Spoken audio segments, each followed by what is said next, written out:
I'm John Heilemann. And I'm Mark Halperin. With all due respect to the Gipper, tonight, it's all about the horse race. Giddy up!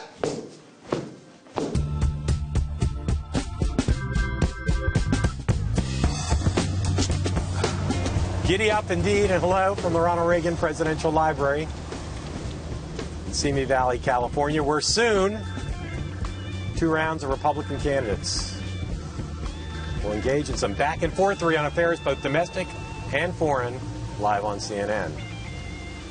Here's what tonight's venue looks like from above. As a certain frontrunner might say, it's huge. 4-person undercard starts 6 p.m. Eastern time on CNN. Then the main event's at 8. So how did the 11 primetime candidates try to frame their messages going into tonight's debate? Jeb Bush's super PAC turned Donald Trump into a supervillain. The American dream is dead. Rand Paul questioned Trump's C card. He's a fake conservative. Scott Walker questioned Trump's rhetoric. People don't want this out of the next president. Carly Fiorina questioned Trump's money-making methods. Donald Trump and I are in totally different businesses.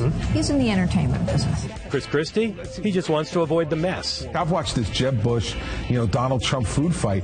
Let me clue them in on something. Nobody cares. Marco Rubio cleared up questions about his ball handling skills.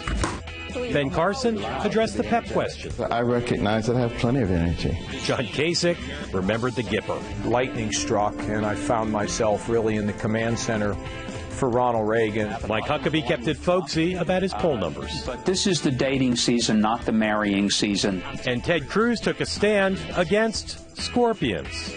For his part, Donald Trump took time to engage in a signature boast. We're going to make our military so big and so strong and so great.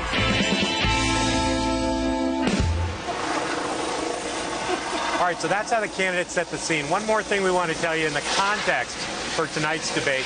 Look at the past 2 months. The establishment candidates have gone poof in the polls. The anti-establishment candidates, Carson and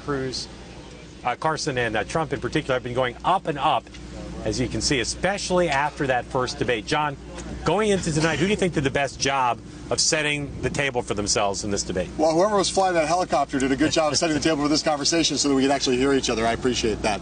I have 2 answers to this question. I'll give you the first one right now. A little unexpected. I think John Kasich, by having his people go out and say, we're not going to get in a food fight. They're going to try to goad us into a food fight. People are going to attack us, but we're not going to let anybody get off our strategy. I think that they have played down expectations in a way that if Kasich gives a great performance tonight, he could really shine. Fiorina, Carly Fiorina, I think her success so far is overrated. She really hasn't moved up that much, but I think she's clearly the one who set the table the best. Performing well in the undercard last time, basically shaming CNN into letting her into the debate, changing the rules, and then putting out her super PAC, putting out a video, taking on Trump. She has all eyes on her tonight. Yes. Pretty remarkable for somebody as low down in the polls as she is. Well, that was going to be my second person, although it's a very high-risk strategy. She said today, Donald Trump's going to hear a lot from me tonight. If she pulls it off, and she turns out to be the one who takes him down a peg tonight, boy, is she going to rise. But if she flails or fails, it's going to be a lot of let all the air out of the Carly balloon if that happens. I'll tell you the other person who I think has set the table well for himself is Trump. Because he has made it clear, first of all, that if you take him on, it's going to be unpredictable. You may be taking a big risk. And I think he also, I won't say he's been acting more dignified. Oh, please don't. Do not say the word dignified. I think he has put himself in a position where people recognize that attacking him is a risk because he may not punch back. The conventional wisdom is you attack Trump, it's risky because he'll attack you back. I could see him tonight turning the other cheek, and I think he's kind of made it harder for these people to get a beat on how to go after him. I believe you just said that Donald Trump was both more dignified and also, I think, in some ways more Christ-like by suggesting that he will turn the other cheek. I'm not sure I'm ready to go there on either one of those fronts. Another person I think who's set the table well is Ben Carson. Again, a guy who everyone underrated his performance, even watching it last time. People, there are no huge expectations for him, and again, will make it easier for him to exceed expectations. And that's always a good thing to do. Yeah. All right.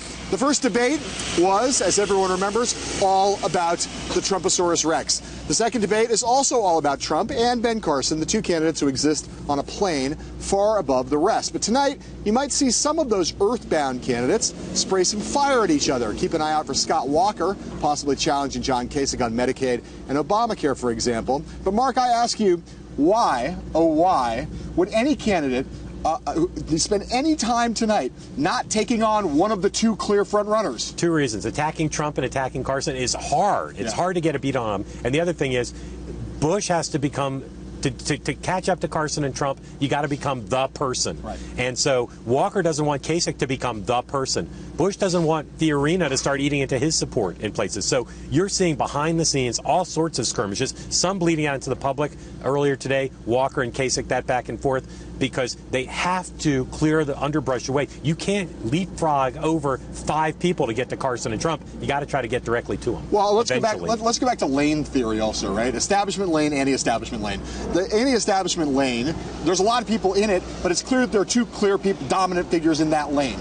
In the establishment lane, no one is the clear leader, right? So if you were in the establishment lane, what you want to do is become the Trump or the Carson in that lane. That gives you an incentive to try to take out the other guys who are trying to jockey and maneuver for position within that lane. So if I was Scott Walker, if I was John Kasich, if I was Jeb Bush, I'd be interested in trying to clear out all that brush and rise up. The other thing that's going on is Trump has no donors, really. Carson has a different kind of donor base. If you're, with 2 weeks to go in this filing period, you are incredibly under pressure. If you're Walker, if you're Rubio, if you're Chris Bush, Christie, if you're Christie, if you're Kasich, you're under incredible pressure to win over undecided voters in these last 2 weeks.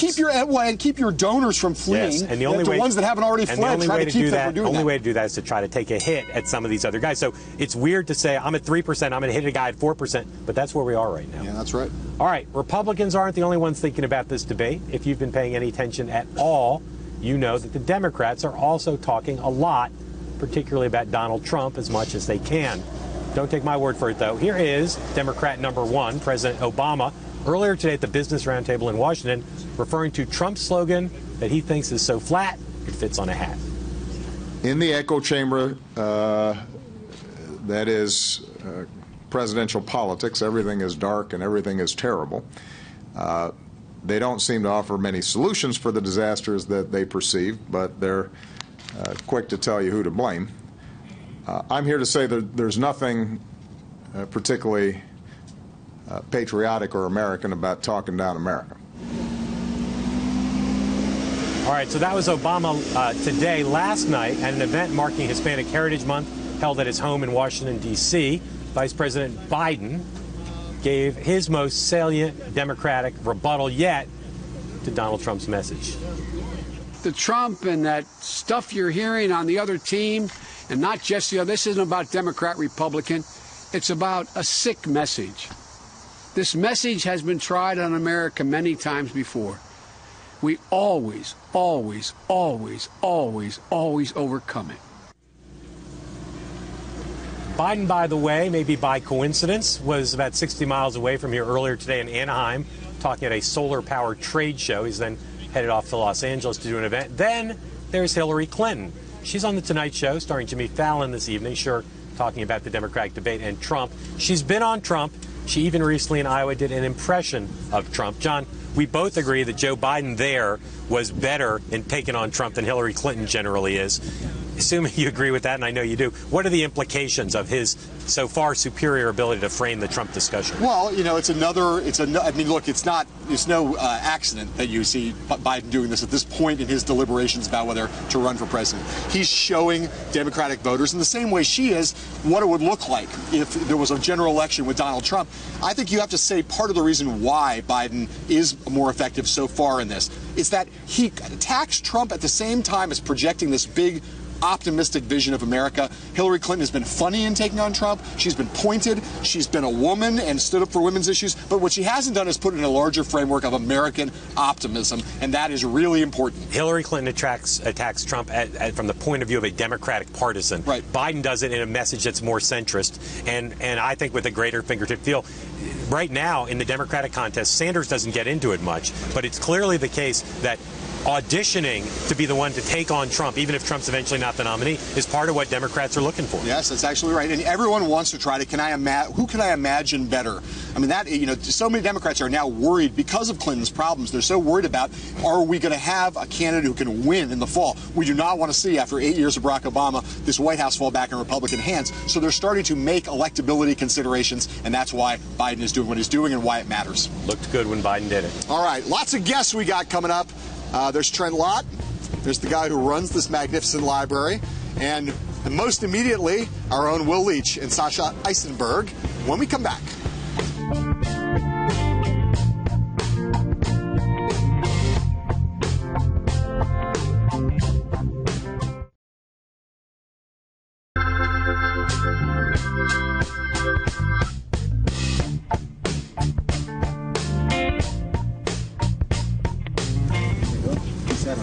Back at the Reagan Library, setting the scene for you again. There are two debates here tonight. One at 6 p.m. Eastern Time, the so-called undercard, 4 candidates. And then the main event that most people are focused on, 8 o'clock Eastern Time. The debate's going to go, we're now told, for about 3 hours here in prime time on CNN. We're going to talk about that now with two of our Bloomberg Politics contributors, Will Leach and Sasha Eisenberg. Gentlemen, welcome. Thank you. My favorite question of all on debate night, Sasha, what are you looking for? I'm going to look to see if any of the candidates choose to go after somebody that we hadn't thought of here. You know, they have access to a lot more data than we're seeing in the public polling. They quite possibly are seeing movement from candidate to candidate because they're doing IDs out in the field. And we may get a sense that they see competition in places that we don't expect it. And so I think that the tension is, you two guys talked a lot about what the short game is, right? They're concerned about donors, they're concerned about moving up in the polls in the short run. If some of these candidates are more patient, they might see opportunity elsewhere. Like, for example, Scott Walker's path to getting out of Iowa, I could see him getting out of Iowa with Trump at 30. I couldn't see him getting out of Iowa if Ben Carson's at 20. So maybe Scott Walker actually is kind of happy at the moment to let Trump rise if it means that somebody's going to help take Carson down a peg, right? And so I think that the campaigns will be going into this in this sort of multi-level chess game with a lot more information than we're expecting, and this will reveal, I think, a little bit about where they see their competition in February. Will, you're our guy on the intersection of politics and culture, mass culture, pop culture. There is no bigger mass culture, pop culture moment than this right now.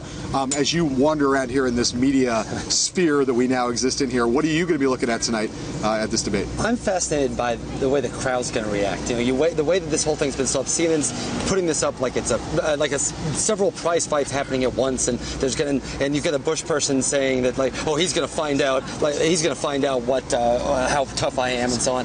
But like, this is not that kind of crowd. Like, the Cleveland crowd was ready. They were like, if you knew someone in Ohio politics, you got a seat. Here's a more sedate crowd. Like, the way that everyone's setting up for this is going to be this huge battle. All this stuff's going on. Trump totally played to the crowd last time and loved it and like totally got over on. This isn't necessarily, as much as this seems to be a Trump fighting with whoever debate, this isn't really a Trump type of crowd. Well, I'll tell you though, there was no studio audience for The Apprentice. He was in that pin drop. You could hear a pin drop in that ballroom, and he still was pretty good. But yeah, I have no doubt he'll be good, but like, he fed off the crowd last time. There was an excitement that he got from his lines landing and him getting a kick out of himself. I don't know if you'll see that tonight. And your point, we were talking about this earlier today, about the notion of it seeming like they're promoting like a prize fight in some ways. At a prize fight, you have a crowd lusting for conflict. Every punch that gets thrown, the crowd howls. In this setting, if you saw them behaving like prize fighters and yet no one is reacting, what will that do halfway through the 3 hours? What will that do to the candidates, and how do they react to that? How do they play off? Yeah, it's strange too, because like, there's also people that aren't naturally pugilistic that are going to have to be kind of doing this a little bit, but also while still keeping their dignity, and nobody cares for prize fighters keeping their dignity, but here they have to fight and come across as presidential. Sasha, a lot of people, particularly on the East Coast, might be surprised when the clock hits 10 Eastern time and this debate is still going on. CNN has been a little bit squirrely about how long it's going to be, but it seems like it's going to be at least 2.5 hours, maybe longer. Lots has been made of coverage of debates, and they say if it doesn't happen in the first 20 minutes, it doesn't matter. What do you think the press psyche is going to be for something big and exciting and dramatic that happens in minute 2:43? I think that the classic example we look to is the Hillary driver's license incident in 2007, which happened right at the end. Right at the end, and I think that was probably the last gasp of a news cycle where we were thinking about it running up against newspaper deadlines. My guess is that stuff right now gets packaged and repackaged such that if there is a moment in any point in this debate that it'll get the same exposure it would early on. Somebody will have an interest in pushing it out, and there are all sorts of ways to do that you didn't have in 2007. Let me ask you, following up on that, I'll ask you first and then you. Dan Pfeiffer, former communications director and then senior advisor to President Obama, made this argument this week that because of the role of Twitter, which really did change the debate, nature of the presidential debates in 2012, now is a huge part of the 2016 debate. He says now all that matters is moments. and that Twitter is part of that. Do you agree with that? That is the particular effect of the Twitter conversation, that it has actually changed the way that debates are seen? I think that we should probably think of primary debates and general election debates as a little different. This is also where the boxing thing breaks down, right? You know, I think we look back at the first general election debate in 2012, and there was a sense that Twitter was the place that the impression that Obama was tanking and Romney was beating him sort of set in midway through, and that elite opinion, mostly media, made that happen. When you have 10 candidates or a total of 15 people, whatever it is, performing over the course of the night, it's far less binary who won, who lost. I mean, you made the point that I don't think anybody said that Ben Carson did himself well, let alone won last time, and yet clearly he moved after. I think there's been a lot more humility on the part of media, first of all, about presuming that. It's also just a lot more complicated to come away saying one person clearly got the better of the other, and we saw it in the first 30 or 60 minutes. Will, very, very quick, you invented basically the internet, so what do you think about this? Yeah, there is, like, everything is now that brief moment. I think it's happened to go early in the last debate, but I think all it takes is one moment where there's a vine of it that people go over and over and over, and it can cement as much as anything. People always say debates aren't about issues. They're really not about issues. They're not about anything longer than 6 seconds at sometimes in this world. Will, Sasha, thanks. We'll hear from you both on BloombergPolitics.com later this evening after the big action. Thank you both. We'll be right back, joined by former Mississippi Senator Trent Lott, supporter of John Kasich, right after this.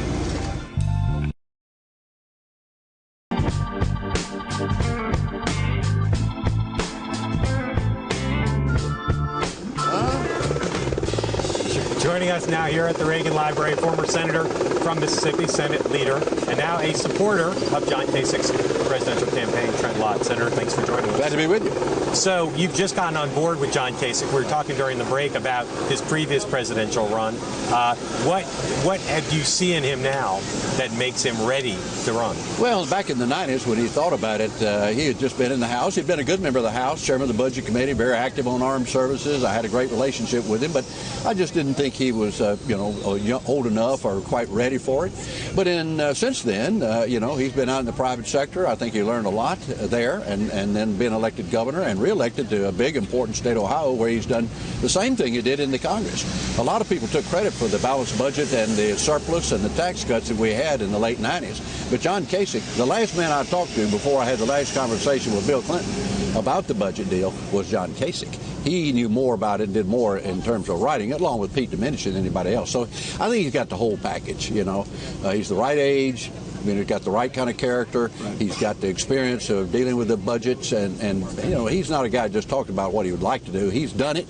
He's got a vision of what he wants to do again, and I think being governor of Ohio, that's a big state. So those are all experience points, right? Mostly, right? There's a character question. Yeah. There are many people who knew Kasich back in the 90s. We did. People said he was impetuous, he was a hothead, he had a temper, he wasn't mature enough, and now they see a different kind of character in him. Do you see that too? Well, I mentioned character. Well, let's talk a little more about that. Well, how's he changed? Yeah, look, he was more aggressive. I mean, he's an athlete. He was had very strong opinions, and I think he had some disagreements on the budget process, but he has matured and aged, and I think he's got a confidence about him that's very important.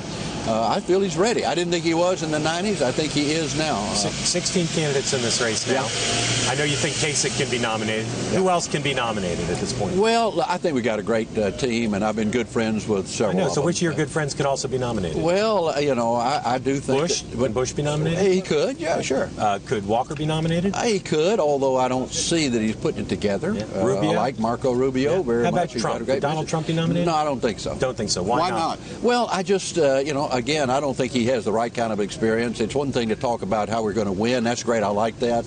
I want to make America great again and all that. But I haven't seen any policy. I don't know what he would actually do. I'm not sure he realizes it. It's like a lot of what's going on in Washington now.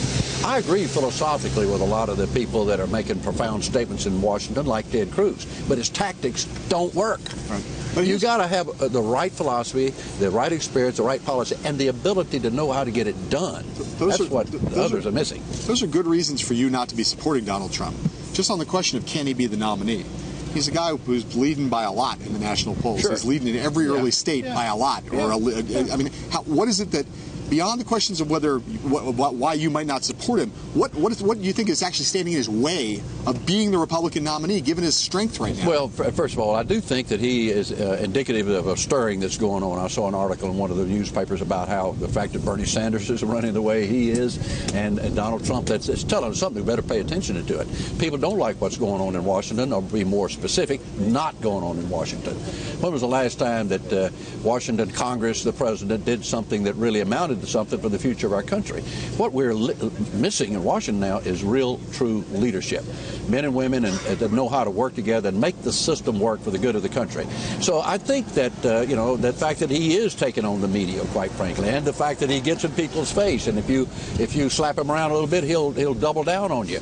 And a lot of people that like that.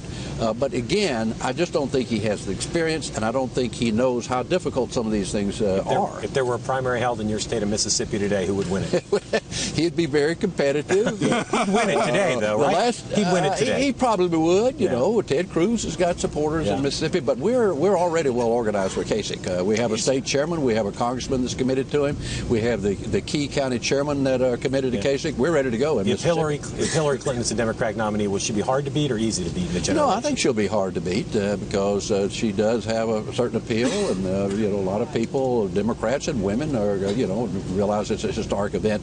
But I do think we can beat her. I think the American people are not going to want a third Obama term, and that's what you'd get with Hillary. Let me ask you about this, just about this debate tonight. Your guy, John Kasich. At the end of the night, how are we going to know whether he did well or not well? What are you looking for from your guy? Well, I want to see him do what he did last time. Talk about who he is, because he's still more than most of them introduced himself to America. I mean, we know him in the Midwest, perhaps, and within the party. But he needs to do that. He needs to talk about what he's going to do. And I know the things he will do because he's done it. So he needs to stay on message. Don't get tangled up in a little fracas that may be going on over here. You keep your focus. You talk about yourself and what you want to do for America. You'll be fine. Scott Walker takes a swing at him. You think he should swing back? I don't think Scott Walker will do that. Really? No, I don't. I wouldn't if I were he. I've watched a lot of campaigns where you have more than two running, and usually when two of them start shooting each other, the third one benefits. Yeah. So I'd be careful about. Is this the craziest nomination fight you've seen so far? It's different from any we've seen before. But again, we've got some great men and women in this race. I like a whole bunch of them.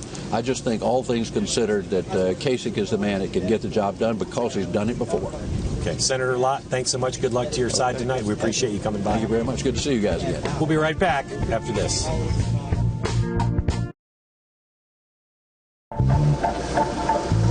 Normally, this is the time in our show when we would say to you, sayonara. But today, we say, wait! Because there's another half an hour of With All Due Respect, starting in just a moment, with a whole new lineup of exciting guests. First, we'll show you what it's like inside the Reagan Library with its executive director, John Heubusch, after this.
Thank you all for sticking around for With All Due Respect Part 2 as we get ready for the second Republican debate of the season.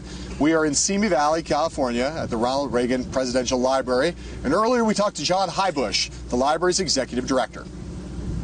John, as we say here in California, this is not the library's first rodeo.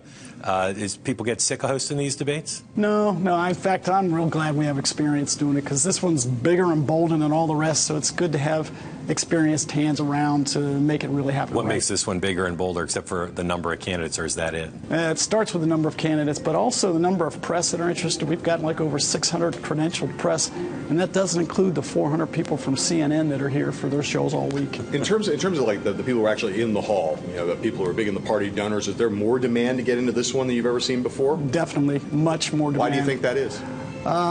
This is a more exciting race. It just flat out is. With this many candidates, with those personalities involved, the people are just excited. Every Republican candidate in every race now, for many cycles, tries to associate themselves somehow with Ronald Reagan. They all try to have Ronald Reagan-esque qualities, a Reagan-esque connection historically, whatever. Does that still continue to feel flattering to you and to everyone else who's associated with this enterprise? Or at some point do you start to think, would you guys please try to stop appropriating the image of our guy? Yeah, well put. I don't think it's ever felt flattering. I think we feel good when it happens because it shows that we're succeeding, at least in part, in our mission, which is to help build on the Reagan legacy. So it's nice, but I mean, I understand there's drinking games, as you all know, across America where people will take a shot every time Reagan's name is mentioned. So maybe tonight we might find an inebriated America. We'll see.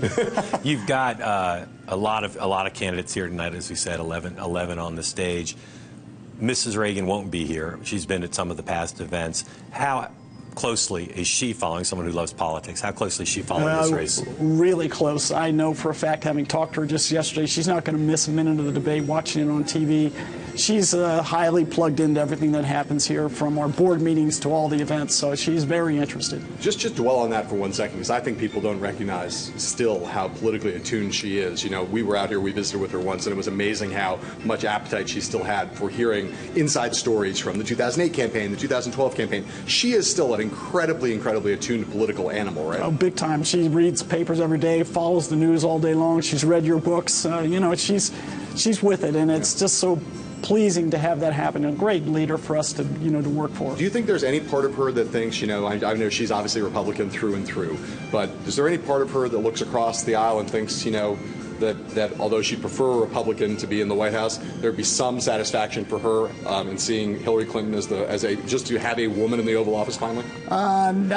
She's a diehard Republican. I know. But where I think you're picking up on is true as it relates to compromise. I think she feels like that one of her great strengths was that her husband may have been a pragmatic conservative, but emphasis in her part on pragmatic, right. Meaning he knew when to cut a deal. Yep. And I think she'd like to see Republican candidates show some strength in that regard, and we'll see. That might be to come. John, finally, I know you don't want to handicap the race because you're here as the host for everybody tonight. And scrupulously nonpartisan. But as somebody who's watched Republican and national politics for a long time, just talk about your impressions of how wild this cycle already has been. Oh, a roller coaster, obviously. I mean, as you all well know, you're experts in this. It has similarities to the 2012 race because almost the number of same personalities, but at this time, last election cycle, for all I know, we probably had Michelle Bachmann or Newt Gingrich in the lead.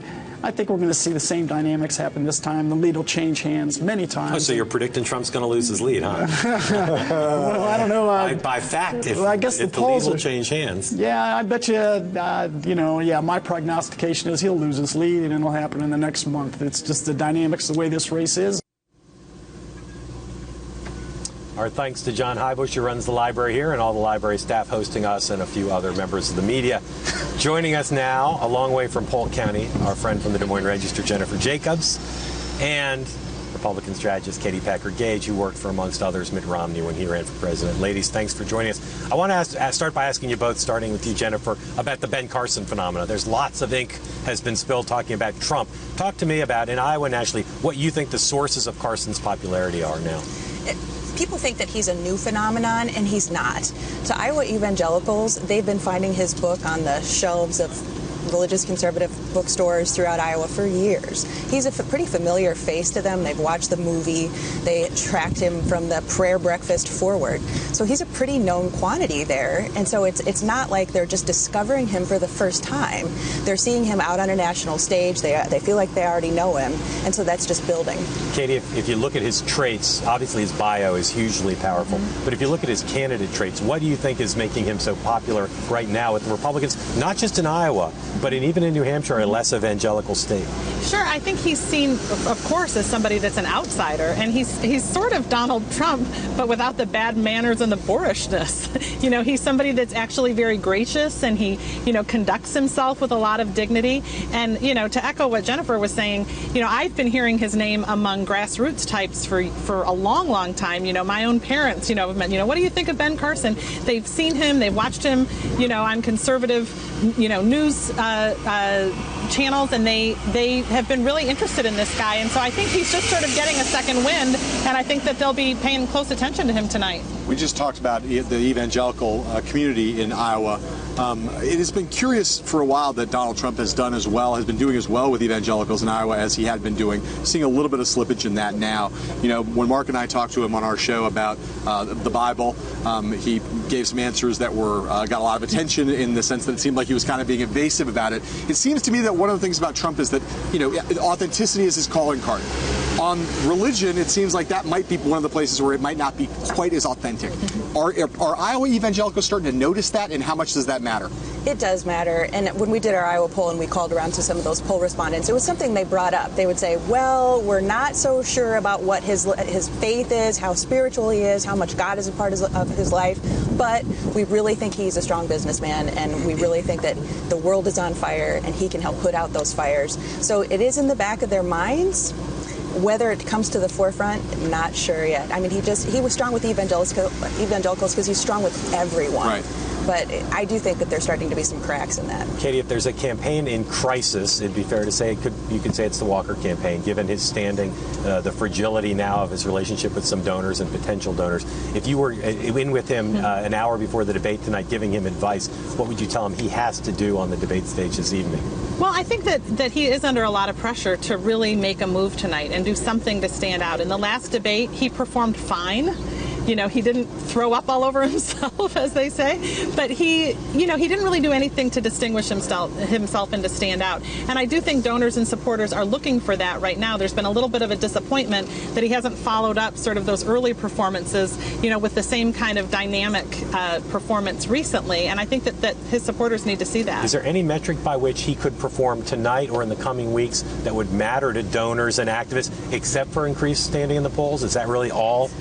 It's very, very tough, and the challenge for a campaign like that is, a campaign like Gilmore, all he has to do is be able to, charge a plane ticket where he wants to go. The Walker campaign has built a big infrastructure, and to keep that going, that beast has to be fed. And if donors start to pull back, then it becomes a problem in terms of momentum stories. Would donors key off of anything but national and state polls? I don't know. I think it's a very, very tough. I think tonight is a tough night for him, and so it remains to be seen. Let me just stick with you, Katie, on this one thing, because I know you've talked a lot about immigration as an issue for your party.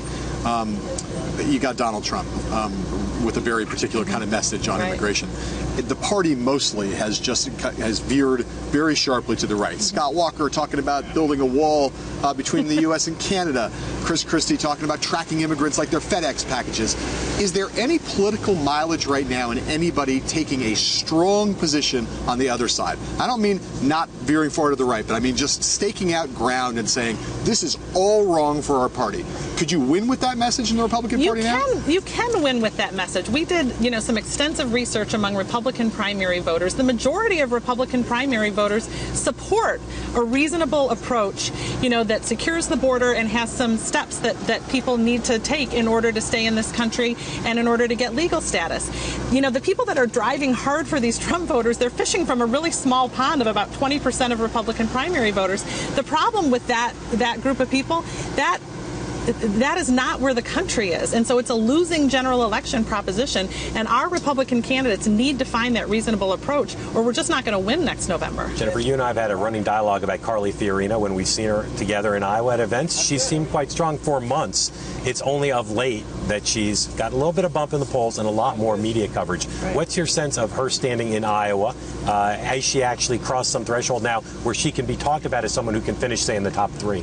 She is, except that she's just not coming up in the polls as much as we would think with all the attention. Right. She says that I'm still the person whose name ID is the lowest in the whole field.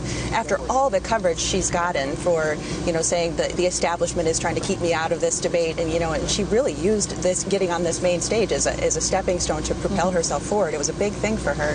If after this we don't see her poll numbers going up, I'm just not sure they will, because Ben Carson is so much higher than she is at this point in Iowa, and Trump as well. Kay, let me ask you, we got less than about 30 seconds left. I'll go back to a kind of question Mark asked you. If you were working with Carly Fiorina right now, and she's about to go out on that debate stage tonight, does she have to attack Donald Trump? Does she have to go after him? Or is there some way in which she can win tonight without getting into a fight with Donald Trump? I don't know that she has to go after Donald Trump, but she has to stand her ground. And I agree with Jennifer. She needs to find a spot where she's not just the female candidate, but that she's a very strong candidate in her own right. And I think that she's right on the precipice of this and has a good opportunity to do that tonight. Katie Packer-Gage, Jennifer, thank you both. Jennifer Jacobs of the Morning Register. Appreciate you both joining us, watching the debate alongside of you. When we come back, speaking of Carly Fiorina, her deputy campaign manager will join us to explain the whole thing after this word from our sponsors.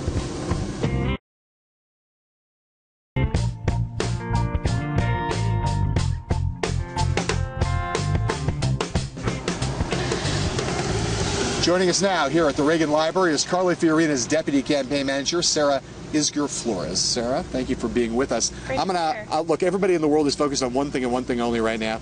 We'll talk about a lot of things about your candidate, but it's Carly Fiorina, Donald Trump. You have 3 options. 1, punch him in the face. 2, punch him in the face, but only if he punches you in the face first. Or 3, ignore the man entirely. Which is it going to be? Boy, I mean, I think that Carly particularly sees this as an opportunity to introduce herself. It would certainly not be a great introduction if all we were doing was talking about Donald Trump, reacting to Donald Trump. So, I think you're going to see them shake it up a little probably. I think CNN probably wants that. But Carly's got a lot to say on her own. She's got a lot to share. What's something that's happened to her of late, anecdotal, that gives you a feeling that she's better known and has a better chance of getting elected president? Facebook messages from people I haven't talked to since high school. Saying, hey, I saw you on TV. You work for her now. I'm interested. Yeah. That's how I measure. My date to junior prom sent me a Facebook message. Hi, Aaron. I don't mean to harp on the Trump thing, but look, when he made when the comments were reported from Rolling Stone, commenting on Carly Fiorina's looks. You guys, she had some strong things to say in response to that. You guys made a compelling video out of it, responding to that. Was she personally offended and upset, or did she look at it and think, here's an opportunity to score some points? Certainly not the former. When she found out about it, she definitely laughed. She's been called far worse, and this isn't the first time that sort of thing has happened. She tells great stories on the trail about one of her first client meetings being at a strip club, being called a bimbo, other words that start with B. Donald Trump's sort of nothing new on that front. Other words that start with B. Could you give me some examples? With success comes more scrutiny. Bambi. There's lots of fuzzy lines between campaigns and super PACs. Your operation has an extraordinarily close relationship between the campaign and the super PAC. Are you all adhering not just to the letter of the law, but the spirit of the law regarding any type of coordination between the activities of the super PAC, the activities of the campaign? Yes. Yes? Yes, of course. I sort of challenge the premise of your question. Carly for America has been great. They show up at events, but the law says we can't coordinate with them, and we don't. So, there's no closeness or furtherness. It's not coordinating. There's a straight line. And when they show up at your events, are there lawyers looking at every bit of activity to say this is perfectly good? Because I'll just say, other campaigns are saying, because again, with success comes scrutiny, other campaigns are saying you all, in your activities, particularly on the ground with her, are coordinating way too closely. I haven't, I'm a lawyer myself. I haven't heard any lawyer say that there's anything wrong with Carly for America staff or anything else showing up to events that are publicly out there on the schedule. You guys have our public schedule. It's a Google Calendar. So I'm sure they find out about it that way or through press reports or anything like that. But this idea that we're coordinating because people wish that we were coordinating so that they can say that we're coordinating is a bit tautological.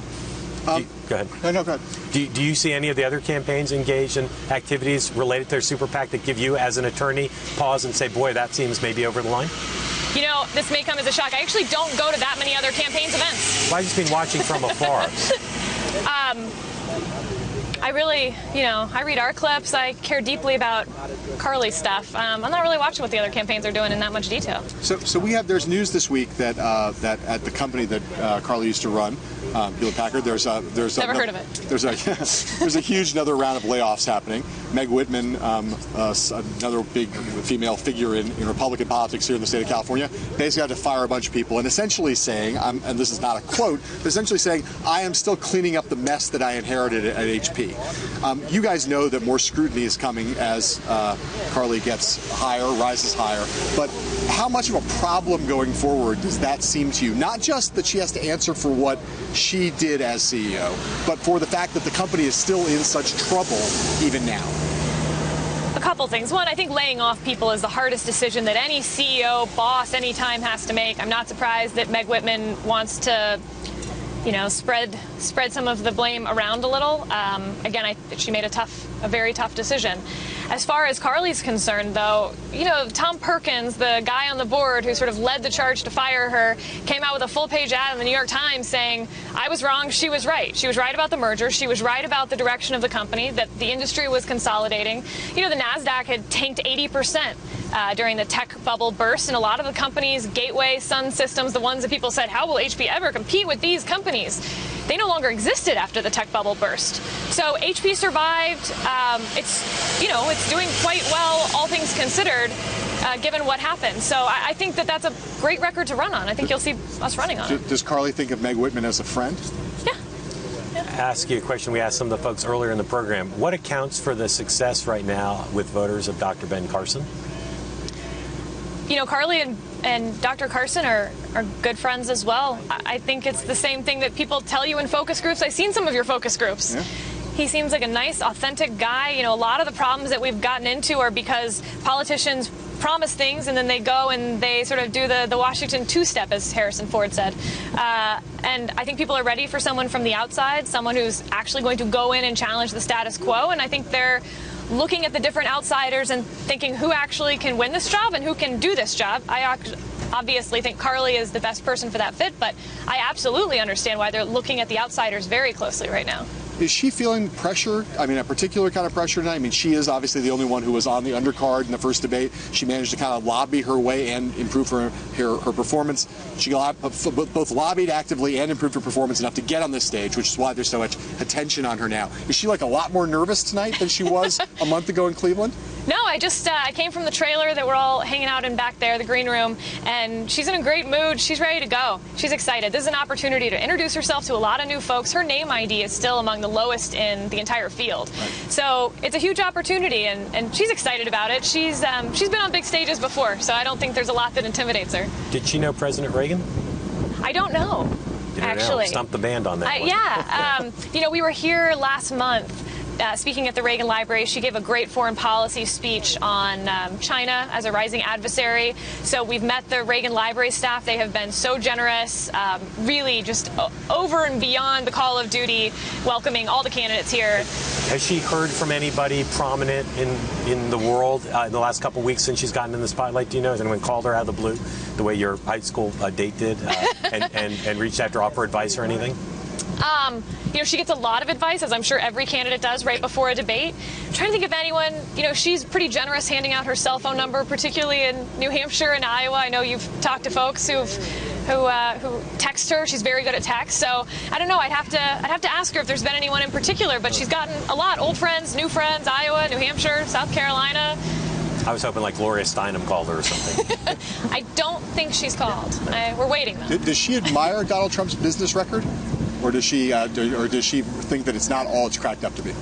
You know, I think Donald Trump's been very successful as an entertainer. I think, as we've seen in the last few weeks, his business record may leave something to be desired, and I know journalists from all walks are digging into that a little bit more and showing people. Well, but he's become a billionaire. I mean, isn't that a successful business record? Whether it's fueled by entertainment or real estate, it's a business he's chosen. According to Forbes, if he had invested the money in 1982 that he got from his dad, he'd have more money. So I'm sure that's true, but I know you read it in the magazine. So it's got to be true, right? A reporter said so. He's been through bankruptcy 4 times. That's a record. His companies, not him personally. That's a record. All right, well, we'll see if this comes up tonight. Yeah, I have a feeling there's just a chance it might be. Okay. Sarah Isgur Flores, thank you for spending this time with us. Good luck tonight. Go back to the trailer. Back to the trailer. We will be right back after this.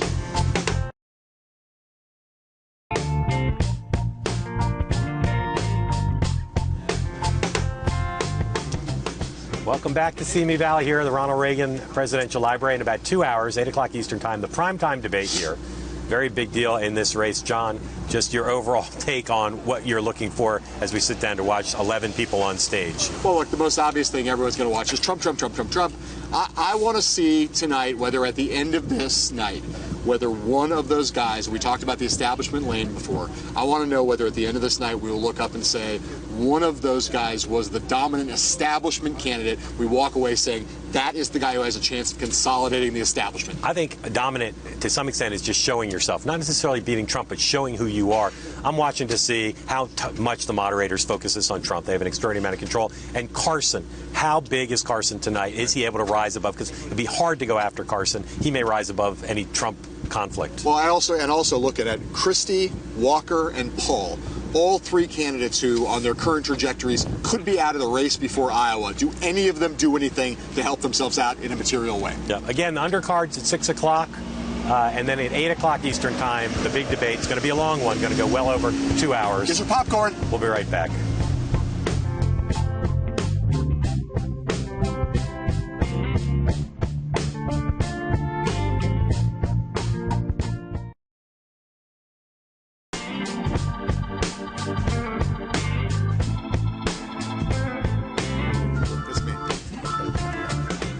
So that is it. The end. We've come to it of our special 1 hour, with all due respect, for this big debate in Simi Valley. For those of you keeping score, tomorrow we've got former Romney advisor Stuart P., and that's for Phineas Stevens. He will be on the show.